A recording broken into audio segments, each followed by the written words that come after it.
प्रकरण आणि त्या पाठाचे नाव आहे बंडूची इजार। चला तर मग बघूया या नाटकात कोण कोण आहे। नमस्कार, मी आहे बंडू।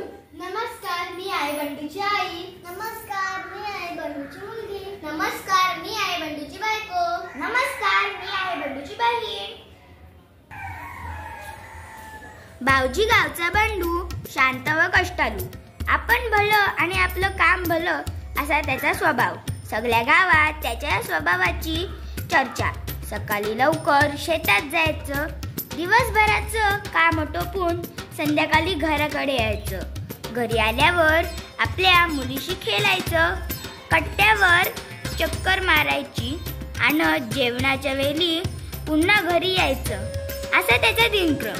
सावला रंग, शिडशिडीत अंगकटी आणि नाकासमोर चालणारा बंडू। एका वर्षी पीक पाणी बरं झाल्यावर बंडूनं कुटुंबासाठी नवे कपडे शिवले आणि स्वतःसाठी इजा शिवली। धोंडू मामाने कपडे शिवले खरे, पण त्यांचा अंदाज जरा चुकला। आता पुढे इजा जरा लांब झाली, चांगली 4 बोट लांब झाली। आता धोंडू मामाकडे जायचं म्हणजे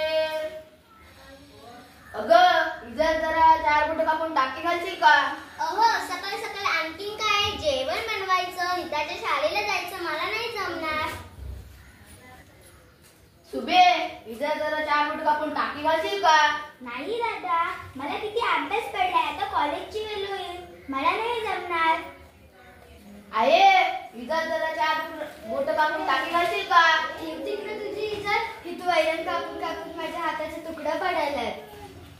आईने इजार एका कोंडाळ्यात फेकली। बंडू हिरमुसला होऊन शेताकडे गेला।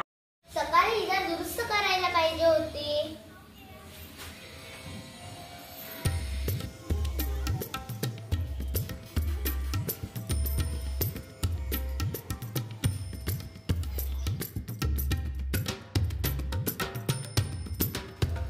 बंडूची बायको इजारीचे पाय कापते आणि दुमडून टाके घालते। आपला भाऊ किती कष्ट करतो, शेतात काम करून मला कॉलेजला पाठवतो, मी त्याचं एवढं सुद्धा काम करू शकत नाही।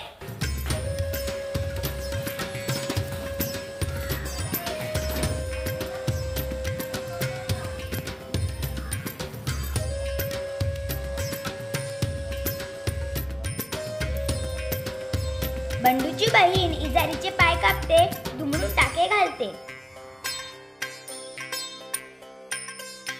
उगाच हे कसले पोरावर एवढा राबराब राबतो पोरगा।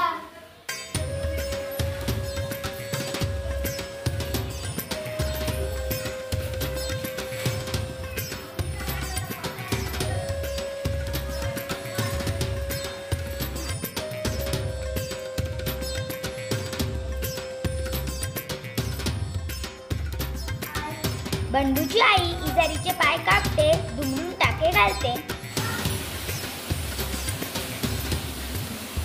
आपलं काम आपणच केलेलं बरं।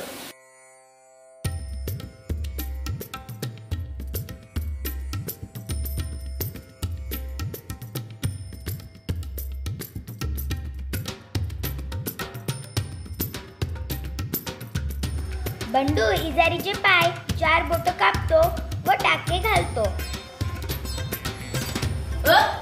सगळेजण आश्चर्याने पाहतात। मी इजार 4 बोट कापली। मी पण। अगं बाया, मी पण इजार 4 बोट कापली। आणि मी पण। चौघेही खळखळून